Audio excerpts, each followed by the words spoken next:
सच के साथ।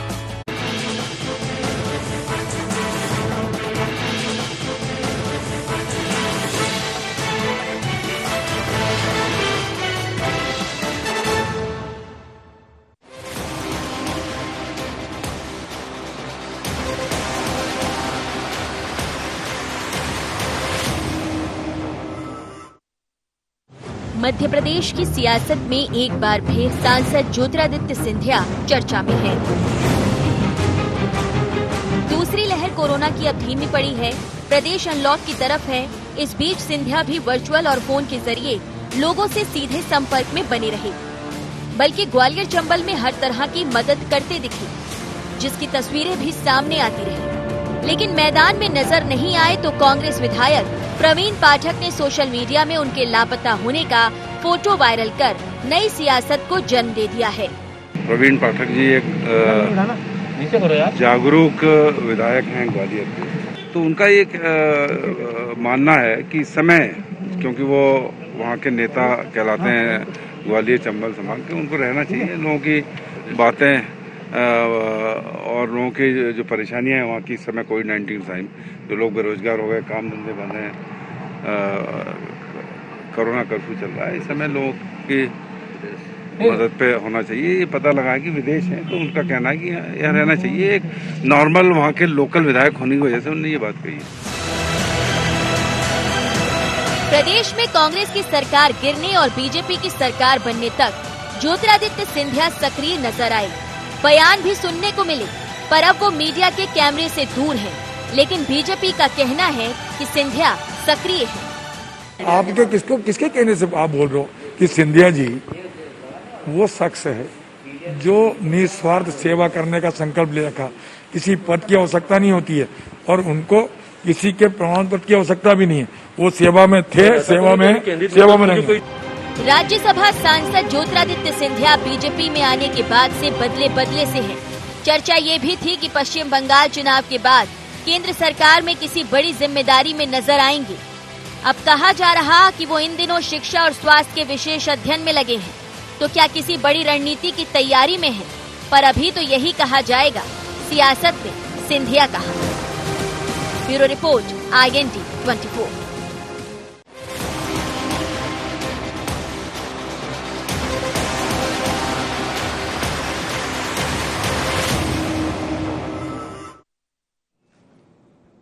IND agenda में आपका स्वागत है। मैं हूं मनोज सैनी। सियासत में सिंधिया, इस पर बात करेंगे, लेकिन उससे पहले डाल लेते हैं कुछ खास बिंदु पर निगाह। सिंधिया की मदद क्यों नहीं आ रही कांग्रेस को रास? क्या सिंधिया के बहाने सरकार को घेरने की कोशिश? सिंधिया के वर्चुअल सहयोग से कांग्रेस को क्यों आपत्ति? क्या कांग्रेस के चक्रव्यूह में फंसेगी बीजेपी? इन्हीं बिंदुओं को लेकर आज आपसे चर्चा करेंगे। लेकिन यह बात सच है कि ज्योतिरादित्य सिंधिया एक बार फिर चर्चा में, और नाम ही ऐसा है, चेहरा ऐसा है कि कुछ करते हैं तो भी चर्चा में आते हैं, कुछ नहीं करते हैं तो भी चर्चा में आते हैं। और फिर कांग्रेस की नजर तो कुछ ज्यादा होती है। अब हमने देखा कि कोविड के बीच में कई ऐसी तस्वीरें सामने आई, चाहे ऑक्सीजन देने की बात हो, रेमडेसिविर पहुंचाने की बात हो, ज्योतिरादित्य सिंधिया पहुंचाते रहे, दिल्ली से बैठकर व्यवस्थाएं करते रहे। उनके मंत्रियों ने भी माना, उनके विधायकों ने भी माना और बीजेपी ने भी माना। लेकिन कांग्रेस को लगता है कि मैदान से गायब है, और खासकर ग्वालियर चंबल से जब तस्वीरें ये नहीं दिखती है कि वो मैदान में नजर आए, तो फिर एक पोस्टर वायरल हो जाता है और उसमें ये कहा जाता है आखिर कहां है सिंधिया। तो आज हम उन्हीं को तलाशने का प्रयास करेंगे। क्या एक रणनीति के तहत सिंधिया जी सामने नहीं आ रहे, या एक रणनीति के तहत वर्चुअल तरीके से लोगों से वो जुड़े, और शायद पहली दफा होगा कि एक एक व्यक्ति से उन्होंने बात करने का प्रयास किया। तो इसके पीछे है क्या रणनीति? तो आज इसी को समझते हैं, सियासत में सिंधिया। मेरे साथ 3 मेहमान जुड़ रहे हैं। स्टूडियो में मौजूद रहेंगे महेश परमार, कांग्रेस के विधायक हैं। महेश जी, आपका बहुत स्वागत है।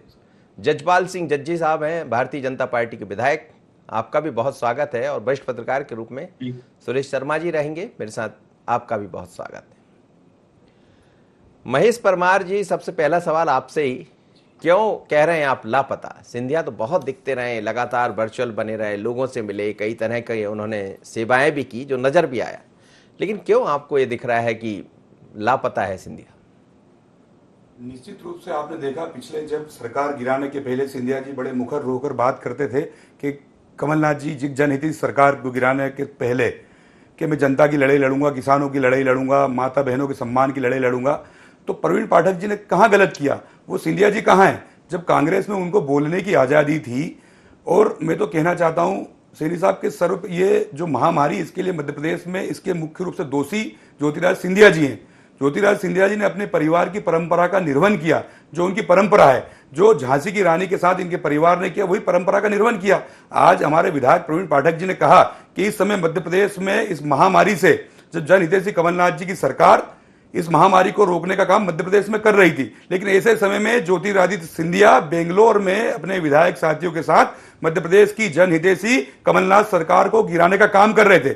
आज पूरे मध्य प्रदेश में ये महामारी जो जिसके कारण लाखों मौतें हुई, इसके लिए मुख्य रूप से श्रीमान ज्योतिराज सिंधिया जिम्मेदार है।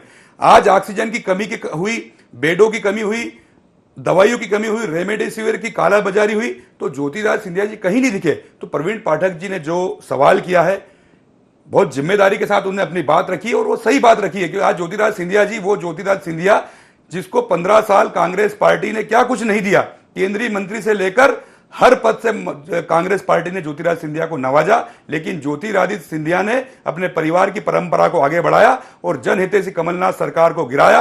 आज मध्य प्रदेश का किसान कमलनाथ ज्योतिराज सिंधिया से पूछना चाहता है कि आज आप क्यों नहीं आकर रोड पर लड़ रहे हैं? संविदा कर्मी, मैं आपसे कहना चाहता हूं कि जो स्वास्थ्य कर्मी हमारे, जिसने ये महामारी पे रात दिन मेहनत करके प्रयास करके इस पे अंकुश लगाया, लेकिन आज उनकी बात कोई सुनने वाला नहीं है। पूरे मध्य प्रदेश में जंगल राज कायम हो चुका है और मैं तो कहना चाहता हूं ज्योतिरादित्य सिंधिया जी भारतीय जनता पार्टी में सनी के रूप में गए हैं। आपने देखा कि जब ज्योतिराज सिंधिया जी उधर गए तो मध्य प्रदेश की स्थिति क्या है, पूरे देश की स्थिति क्या है, और ये स्थिति तो वो तो पूरी दुनिया की स्थिति है। आप देखिए, कोविड को लेकर अकेले देश की बात तो हो नहीं रही, पूरे देश में ये स्थितियां। चलिए मैं आपसे लौटूंगा, जजपाल जज्जी साहब, कहाँ गए सिंधिया जी? कांग्रेस ऐसा पूछ रही, हालांकि हमें आपकी तरफ से आप लोगों की तस्वीरें दिखती रही है, वो वर्चुअल तरीके से रेमडेसिविर, ऑक्सीजन की व्यवस्थाएं करते रहे, पर बता दीजिए कांग्रेस को कहाँ है सिंधिया जी?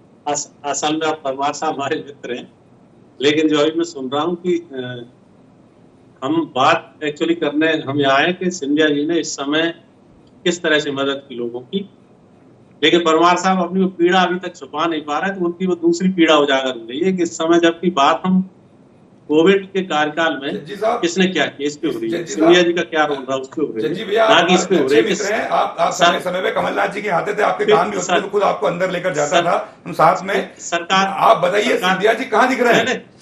सुन लीजिए परमार भाई, कमलनाथ जी टाइम मेरी हैसियत थी, मैं आपको अंदर लेके आऊंगा, वो चिंता की बात नहीं है। लेकिन अभी मुद्दा ये है कि इस समय एक मानवीय त्रासदी है, पूरी दुनिया में है, कोई मध्य प्रदेश ही अकेला नहीं है। तो बात अभी ये हो रही है इस पीरियड में एक सिंधिया जी ने क्या मदद की लोगों की या क्यों सामने नहीं दिख रहे। तो आपको बता दूं कि मैं जो समझ और हम तो चूंकि उस जगह से आते हैं तो जहाँ पे सिंधिया जी ने लगातार हमारे खुद के कहने पे और इस समय मध्य प्रदेश में 2 लोग 24 घंटे उपलब्ध रहे पब्लिक के लिए, आम आदमी के लिए कोविड काल में, माननीय शिवराज सिंह जी और श्रीमंत महाराज ज्योतिराज सिंधिया जी। जितने बजे हमने उनको फोन लगाया, जितने बजे हमने मैसेज किया, चाहे वो रात का 1 बज रहा हो, जब शुरू के समय में, ये बिल्कुल सच्चाई है कि एकदम से इतना किसी ने कल्पना नहीं की थी कि इस तरह से महामारी आकार लेने वाली। और उस समय ऑक्सीजन की हो, चाहे इंजेक्शन की बात हो, अदर सुविधाओं की बात हो, निश्चित रूप से हमारी स्वास्थ्य सुविधाएं इतनी जबरदस्त रूप से जिस तरह से बीमारी आई, तैयारी नहीं थी। उस पीरियड में कितनी मेहनत की है उन लोगों ने, ये हम लोगों ने देखा है और लगातार सारे मीडिया ने देखा है कि एक व्यक्ति, और ऐसे टाइम में आप सिंधिया जी दिखे क्यों नहीं, आप भी समझ रहे हैं, वो इतने बड़े कद के नेता हैं कि वो नहीं दिख रहे, तब भी उनकी चर्चा टीवी पे हो रही है, और दिखते हैं तब भी होती है।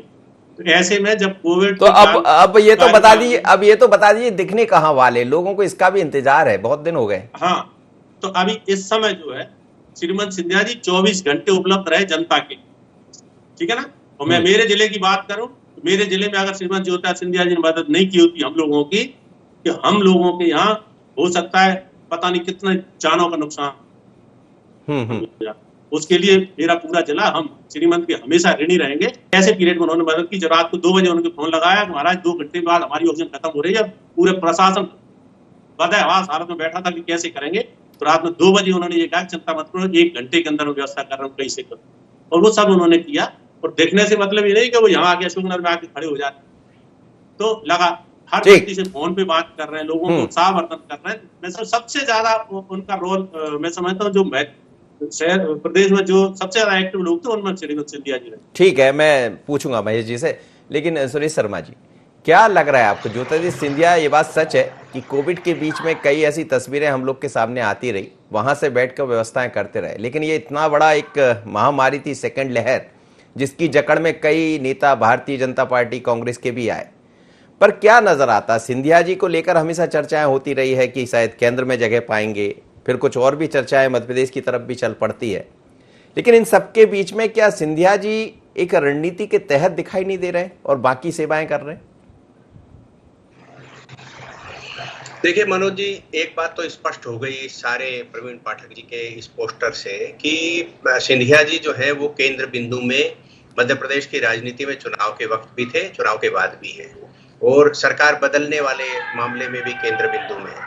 तो इसलिए जो कांग्रेस की तरफ से बातें आई हैं उससे ये स्पष्ट होता है कि वो भी ये मान करके चलते हैं कि जब तक शिवराज जी और कमलनाथ जी के बीच में सिंधिया जी को नहीं लेके आएंगे तब तक राजनीति का जो वो पैनापन नहीं होगा। क्योंकि मुझे ये लग रहा है, और अभी हमारे साथी मित्र ने एक बात और भी बड़ी कही है जो बहुत ही इंपॉर्टेंट है, और उन्होंने कहा कि ये मध्य प्रदेश में जो ये कोरोना फैला है और जो महामारी के कारण क्षति हुई है उसका जिम्मेदार जो है वो सिंधिया जी है।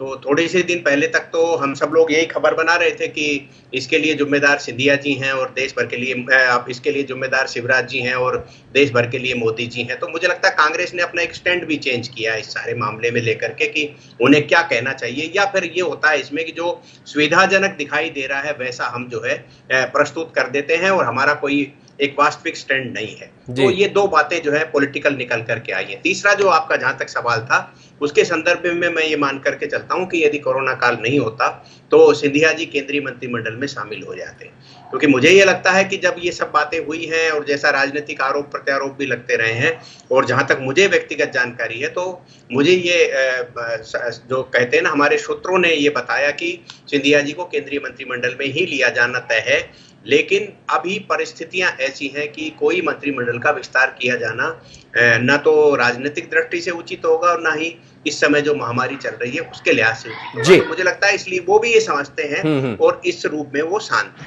चलिए महेश परमार जी, तो जैसा कह रहे हैं सुरेश शर्मा जी, और चर्चा भी ऐसी है कि केंद्रीय मंत्रिमंडल में जल्द नजर आएंगे। अब वो बात अलग है कि आप इंतजार कराते रहे, नहीं आए और फिर वो चले गए, इसलिए कि आप सरकार की बना तो लिए लेकिन जनता की सेवा नहीं कर पाए तो वो चले गए, उन्होंने सड़क पर आपको ला दिया। और वही सवाल बार बार इसलिए आपकी तरफ से आ जाता कि वो दर्द भी उभर कर आया था। मैं आपसे पूछ रहा हूं महेश जी कि वो दर्द बार बार क्यों उभर कर सामने आ जाता? अब बहुत पुरानी हो गई ना बातें। कोई दर्द नहीं। अभी जैसा जसपाल भाई ने बोला कि उनका कद बहुत बड़ा है, तो उनके बड़े कद के हिसाब से पूरे मध्य प्रदेश में सिंधिया जी को जनता की सेवा करनी थी। जैसा कि सिंधिया जी कहते रहते कि मैं आके जमीन पे आकर आम जनों की, पीड़ितों की, शोषितों की, किसानों की लड़ाई लड़ूंगा। तो इस समय तो पूरे मध्य प्रदेश में हाहाकार मचा हुआ था। तो सिंधिया जी, आपने कहा कि उनका कद इतना बड़ा है, तो कद के हिसाब से पूरे मध्य प्रदेश में और खासकर में जहां उज्जैन, मेरे विधानसभा क्षेत्र तराना और पूरे उज्जैन में इस महामारी में, जैसा कि हमारे नेता कमलनाथ जी ने कहा, लाखों मौतें मध्य प्रदेश में हुई है। तो सिंधिया जी को ये पिछले 1 वर्ष में पूरा समय, जैसा कि शर्मा जी ने कहा, तो मोदी जी और शिवराज जी को पूरा 1 वर्ष मिला। तो उस 1 वर्ष में पूरे समय चुनाव में लगे रहे प्रधानमंत्री जी और प्रदेश के मुख्य जो पिछले के रास्ते से आए मुख्यमंत्री जी।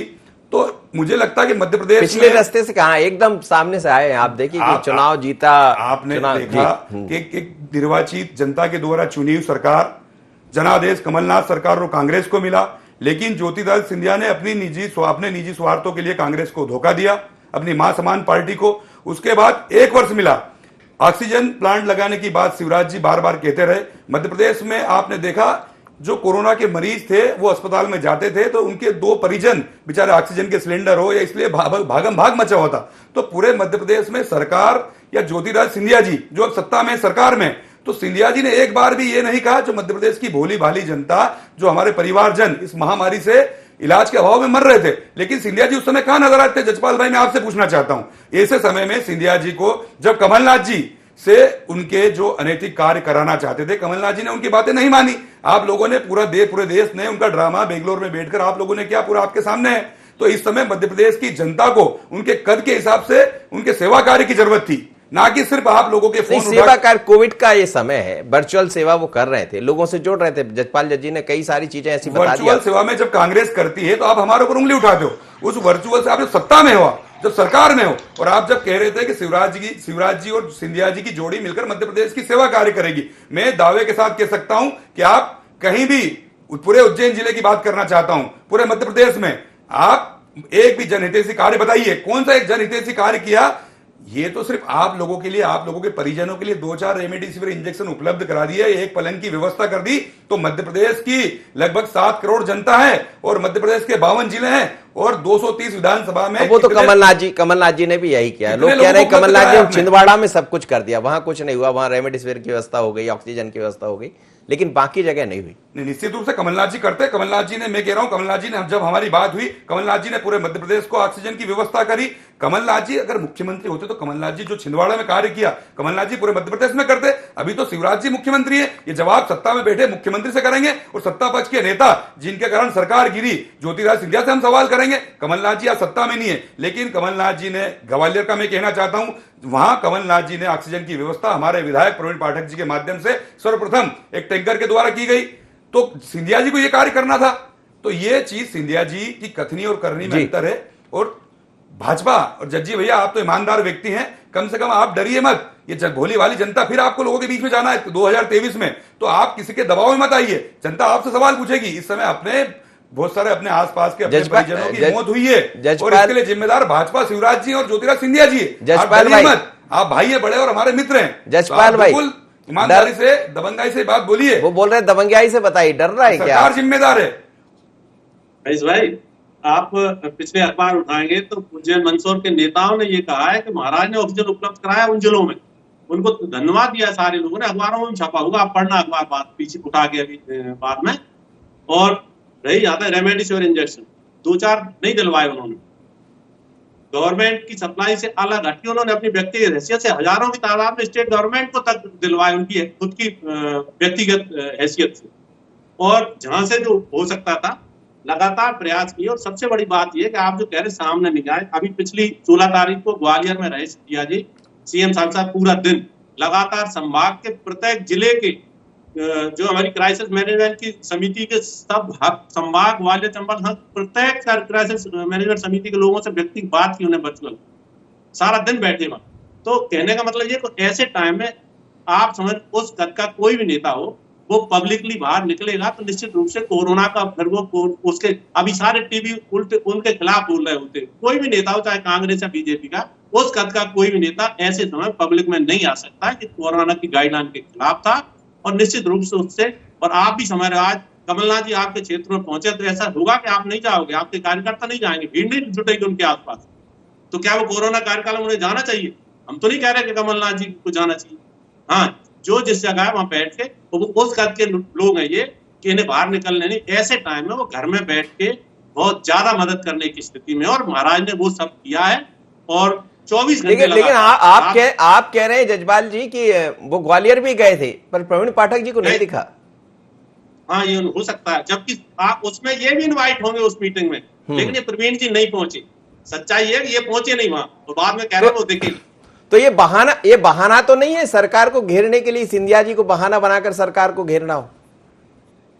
अब ये तो क्या है कि प्रवीण भाई भी मेरे मित्र हैं, और लाइमलाइट में कैसे रहना है वो बहुत, इस मामले में बहुत मास्टर बनते हैं, महेश भाई भी जानते हैं, तो इसमें ज्यादा कुछ तो नहीं कह पा रहे।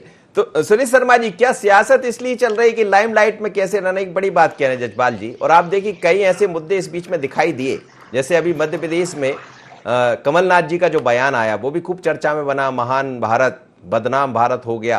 तो सब तरह तरह की चीजें दिखाई दे रही। तो क्या जनता की सेवा से बढ़कर इस समय ये जरूरत है कि किसी भी तरह हम निगाह में बने रहे लोगों के और चर्चा का विषय बन जाए? देखिए मनोज जी, एक चीज आप समझने में हम लोगों को केंद्रित करना चाहिए, एक बात को ध्यान में लाना चाहिए कि जो नेगेटिविटी है और जिनको काम नहीं करना है और केवल आलोचना करना है, व्यवस्थाएं कम करना हो जिनको, वो उनके लिए बड़ा सरल होता है। और जब महामारी होती है तो उस महामारी में हमने कहीं भी नहीं देखा, मेरे को 32 बरस हो गए अखबार लाइन में, तो 32 बरस से पत्रकारिता करते हुए मैंने कभी भी नहीं देखा कि जब बड़ा कोई संकट होता हो, जैसे भोपाल का गैस कांड हुआ था, उसके अंदर हम सब लोगों ने नजदीक से कवर करके देखा था, तो विपक्ष के नेता सुंदरलाल पटवा जी थे, मुख्यमंत्री अर्जुन सिंह जी थे, दोनों जो है एक भाषा बोलते थे। यहाँ दुर्भाग्यपूर्ण ये हुआ कि कांग्रेस की पॉलिटिक्स ही नकारात्मकता में आकर के टिक गई और केवल कमियां निकाली जा रही। ऐसा लग रहा है कि जैसे कुछ नेताओं के तो चित्रगुप्त भगवान से सीधे संबंध हो गए, वो उनको लिस्ट भेजते हैं कि आज इतने मर गए, मैं इतना लेके गया और इतना दे के गया। ये जो मुझे लगता है ये बहुत नकारात्मक राजनीति है। सभी नेता जो हैं वो बहुत ही ईमानदारी से अपने क्षेत्र के लिए काम करते हैं, चाहे वो कमलनाथ जी या कांग्रेस के अन्य विधायक हों या भाजपा के या अन्य दलों के विधायक हों, क्योंकि उनको अगली बार चुन करके आना है। तो इसलिए बहुत ईमानदारी से वो सब लोग सेवा करने का प्रयास करते हैं, जितनी भी उनकी क्षमताएं होंगी या उनके पास संसाधन होंगे। कई बार ये हो जाता है कि आकलन जो है वो फेल होता है, तो आकलन फेल होता है अधिकारियों का, माननीय विधायक हो, चाहे माननीय मंत्री हो, चाहे माननीय मुख्यमंत्री हो या नेता प्रतिपक्ष हो, इनके आकलन नहीं होते, आकलन अधिकारी करता है। हमने राजनीति में और पत्रकारिता में यह तय कर रखा है कि हम राजनेताओं को टारगेट करेंगे, जबकि वस्तुस्थिति, मैं कई बार ये बात बोलता हूं कि वस्तुस्थिति यह है कि जो लाखों रुपए का वेतन लेने वाला अधिकारी है वो ये सब तय करता है कि ये तीसरी वेव, दूसरी वेव कितनी आएगी, उसके अंदर कितनी कैजुअलिटीज हो सकती हैं, उसका बचाने के लिए कैसा किया जा सकता है, कितनी दवाइयों की जरूरत पड़ेगी, कौन सी दवाइयों की जरूरत पड़ेगी। ये सारी प्लानिंग बनाने के लिए हमारे पास वो आईएएस अधिकारी हैं जिनके ये ड्यूटी है। लेकिन हम इतने दिनों से देख रहे हैं कि ना तो खबरों में अधिकारियों को केंद्रित किया जा रहा है और ना ही जो है राजनीतिक नेतृत्व जो है, चाहे सत्ता पक्ष हो या विपक्ष हो, कोई भी इनको केंद्रित नहीं करता। तो एक तो ये सबसे बड़ी बात हो जाती है। दूसरी जो सबसे बड़ी बात जो मैं महसूस कर रहा हूं इसके अंदर, कि हमने जनता के बीच में इतना भय व्याप्त कर दिया है। मैं एक और चीज आपके सामने, मैं मीडिया की बात भी कहूंगा कि रेमडेसिविर कितनी समस्या पैदा कर दी कि उसकी कालाबाजारी। कई बार मैंने लिखा है ये अपने कॉलम में कि क्या मीडिया कालाबाजारी करने वालों को रास्ता देने का काम करता है क्या, कि आप जो है अब ये बहुत कमी हो गई है, बहुत कमी हो गई है, शोर मचा दिया इलेक्ट्रॉनिक मीडिया और प्रिंट मीडिया ने, तो उससे कालाबाजारी वाला जो है प्रोत्साहन हो गया। इसी प्रकार से ये फंगस वाले मामले में इतना शोर मचा दिया। आप देखिए बड़ी संख्या नहीं है फंगस वालों की कि जिनके लिए सरकारें चाहें तो व्यवस्था नहीं कर सकती। आप सरकारों को देखिए, विदेशों से ऑक्सीजन लाने की बात हो या ट्रेन से लाने की बात हो या जो अपने विवेक तनखा जी जो जिस तरह से लेकर के आए वो वाली बात हो, या कमलनाथ जी को मुख्यमंत्री ने फोन किया और उन्होंने अपने संबंधों का लाभ उठा करके मध्य प्रदेश को ऑक्सीजन दिलाने की बात हो, तो ये सब लोगों ने काम किया है। लेकिन ये नकारात्मकता परोस करके जनता में जो भय व्याप्त किया गया और भय से वैक्सीन नहीं लगवाई गई, उसका वो जो है आज हमारे इसके पीछे तो खैर कई दफा बातें हुई है, फार्मा कंपनियां अपना काम करती हैं। इसलिए ये बहुत जरूरी है कि राजनीति केवल नकारात्मकता से बाहर निकल करके और सेवा के सकारात्मकता की तरफ। जी महेश परमार जी, यही एक बड़ा सवाल है कि सकारात्मक बात हम क्यों नहीं करते। आप लोग आंकड़ों पर उलझ जाते हैं, आप लोग रेमडेसिविर इंजेक्शन या ऑक्सीजन, ठीक है विपक्ष का काम है सवाल उठाना, लेकिन यहां आकर क्यों कहीं ऐसा नहीं होता है कि दोनों मिलकर कदम आगे बढ़ा ले जनता के सहयोग के लिए, और सिंधिया जी का सहयोग भी साथ ले ले, उसमें क्या दिक्कत है? कभी भूल जाइए सियासत को। कांग्रेस पार्टी तो हमेशा सहयोग की बात की है, कमलनाथ जी हो या पूरी कांग्रेस ने। शर्मा जी वरिष्ठ पत्रकार है, शर्मा जी ने कहा कि नकारात्मकता, कमलनाथ जी ने बोला कि पूरे मध्य प्रदेश में लाखों मौतें हुई है, तो ये नकारात्मकता अगर ऐसी है तो हम स्वीकार, हमें नकारात्मकता। चंद लोगों को मृत्यु बता रहे हैं, 1000 लोग, और पूरे मध्य प्रदेश में मैं तराना और उज्जैन जिले की बात करता हूं तो वहां हजारों की संख्या में मौतें हुई है, पूरे मध्य प्रदेश में लाखों की संख्या में मौतें हुई है। 4-4 घंटे सरकारी अस्पताल के बाहर पलंग नहीं मिलता तो 6 घंटे मरीज तड़प तड़प के मर जाता है। तो ये अगर बात उठाना नकारात्मक, तो नकारात्मक ही सही, नकारात्मकता ही सही। अब रेमडेसिविर के लिए मरीजों के परिजन 8-8 घंटे 10-10 घंटे और लाइन में लगे रहते हैं, 6-6 दिन तक मिलते नहीं है। तो ये नकारात्मकता कांग्रेस की, तो नकारात्मकता सही। ऑक्सीजन की कमी के लिए लोग मर रहे हैं, हॉस्पिटल में एडमिट होने के बाद भी ऑक्सीजन नहीं मिल रही है, तो कांग्रेस अगर ये बात उठाती है, अगर ये बात नकारात्मकता की है तो नकारात्मकता ही सही। लेकिन इसके लिए जिम्मेदार कौन है? अगर कांग्रेस आज ऑक्सीजन की बात करती है, इंजेक्शन की बात करती है, बेड की बात करती है, लेकिन रेमडेसिविर जिसकी बात हो रही, क्या उसकी इतनी जरूरत थी? खैर, अब वो एक अलग मुद्दा, चर्चा का विषय बना रहेगा। मैं शर्मा जी आपका ध्यान इस पर आकर्षित करना चाहता हूं कि हमने पूरे समय सोशल मीडिया में आप देख सकते हैं, और उज्जैन की बात करना चाहता हूं मैं। हमारे यहाँ उज्जैन में 2-2 दिन तक लोगों को, उनकी मरीजों को अस्पताल में पलंग नहीं मिले, शमशान में जगह नहीं मिली है। एक तरफ कहते हैं रेमडेसिविर बहुत आवश्यक है, तो आप लोगों ने, सरकार ने तो तय किया कि रेमडेसिविर इंजेक्शन लगेगा तो मरीज की हालत जल्दी ठीक होगी, तो इसके लिए जिम्मेदार कौन है? सरकार जिम्मेदार है। ये व्यवस्था, लेकिन जितने एक्टिव आप अभी नजर आ रहे हैं उस दौर में, जब आप जिसका जिक्र कर रहे हैं, हो सकता है आप रहे होंगे, आप जैसे कुछ विधायक निश्चित रूप से लगे रहे, वो दिखाई भी दी, लेकिन क्या पूरी कांग्रेस उस तरफ थी? निश्चित रूप से आप पूरे मध्य प्रदेश में देख लीजिए, छिंदवाड़ा से लेके उज्जैन से लेके आप एक एक कांग्रेस के विधायकों को देख लीजिए, और जहां कांग्रेस के विधायक नहीं है वहां हमारे जिला अध्यक्ष जी को देख लीजिए, हमारे युवक कांग्रेस की टीम को देख लीजिए, हमारे एनएसयूआई को साथी को देख लीजिए, सेवा दल के साथियों को आप देख लीजिए। पूरा कांग्रेस संगठन ईमानदारी से सेवा कार्य किया। पर फिर मैं आदरणीय शर्मा जी आपका ध्यान आकर्षित इस ओर करना चाहूंगा कि वस्तु स्थिति में वर्चुअल मीटिंग करके या वल्लभ भवन में बैठ करके बैठक करने से ये स्थिति, आप वल्लभ भवन की बैठक, जजपाल जज्जी जी जवाब दे दीजिए जल्दी, अब समय नहीं मेरे पास। बैठक करके आप दिखाना जनता को, जवाब ले लेता। वल्लभ भवन की बैठक दिखाना क्या चाहते हैं? वल्लभ भवन की बैठक ने तो ज्योतिरादित्य सिंधिया को दूर कर दिया। जिम्मेदार सरकार और सिंधिया जी, शिवराज जी है। इस बात से आप इस पे शर्मा जी इस पे पर्दा क्यों डाल रहे हैं? चलिए मैं जवाब ले। जजपाल जज्जी जी, समय कम है जी।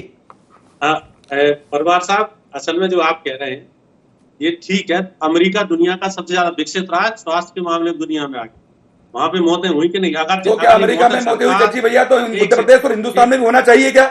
अगर अमेरिका में मौतें हो रही है, मैं आपसे कहना चाहता हूं, आप मेरे मित्र भाई हैं, क्या वो अमेरिका में अगर कुछ गलत हो रहा है तो हिंदुस्तान में होना चाहिए क्या? वो जवाब ले, समय नहीं है मेरे पास जी जजपाल। मैं बोल रहा हूँ तो आप सुन लें। नहीं, आप उदाहरण गलत दे रहे हैं मेरे बड़े भाई, आप उदाहरण गलत दे रहे हैं। सुन लीजिए, अब समय बात तो पूरी सुन लो जी, सुनाइए। तो जब व्यवस्थाओं की बात है, ये महामारी इसीलिए है कि अभी तक दुनिया में कोई डॉक्टर साइंटिस्ट ये गारंटी नहीं ले पा रहा कि मैं इस बीमारी के पेशेंट को मैं गारंटी बचाने की ले रहा हूं। जिस दिन कोई देश में दुनिया में खड़ा हो जाएगा कि मैं बचा रहा हूं, उस दिन ये बीमारी खत्म हो जाएगी दुनिया से। तो इसलिए ये कहना है कि पलंग नहीं थे, जगह नहीं थी, इसीलिए तो पूरे दुनिया में हाहाकार है इस बीमारी का। नहीं, सिर्फ ऐसे कोरोना का पहला दौर आया उस समय अमेरिका ने उसमें समाज पूरे, सुन लीजिए, अमेरिका की तुलना भारत से कैसे हुई? सुन लीजिए, ये हिंदुस्तान, भारत की सरकार, मोदी जी और शिवराज जी ने कोई व्यवस्था नहीं की, इतनी मौतें नहीं होती अगर सरकार की व्यवस्था होती, ऑक्सीजन की व्यवस्था होती। भाई समय नहीं जजपाल जी। आज अगर मध्य प्रदेश में स्थिति इतनी खराब थी और आज अगर सुधरी है, तो माननीय शिवराज सिंह जी लगातार 18 से 20 घंटे बैठ के काम किया है। एक छोटे से छोटे कार्यकर्ता से, छोटे से छोटे वर्कर से बात करी है, और उसका परिणाम है कि गांव में कार्यकर्ता। चलिए अब हम अनलॉक की तरफ बढ़ रहे हैं जी। जजपाल जी, समय इजाजत नहीं रहा। बहुत छोटी एक प्रतिक्रिया सुरेश शर्मा जी, क्या ज्योतिरादित्य सिंधिया आने वाले समय में कहीं और, आप तो इस पर बात कर लीजिए, अब वो ठीक चलता है जी। नहीं, मैं एक बात ये कहना चाहूंगा कि यदि पलंग मांगना, रेमडेसिविर मांगना या ऑक्सीजन मांगना नकारात्मकता नहीं है, लेकिन उसके लिए भय पैदा करना और सरकार की आलोचना करके जनता के बीच में एक टेरर करना जो है ये नकारात्मकता है। मेरा केवल आशय ये है, यदि ऐसा करके आप, चलिए बस सर, बहुत धन्यवाद आप सभी का, बहुत धन्यवाद आप सभी का, आप मेरे साथ जुड़े। लेकिन ज्योतिरादित्य सिंधिया का मसला एक बार फिर चर्चा में बना और सियासत मध्य प्रदेश की सिंधिया के नाम से और गर्मा जाती है। और इन दिनों भारतीय जनता पार्टी से पूछा जा रहा है कि सिंधिया है कहां, लेकिन सिंधिया दिखाई दिए हैं, वर्चुअल तरीके से दिखाई दिए, कई लोगों का सहयोग किया, जैसा जजपाल जज्जी बता रहे थे।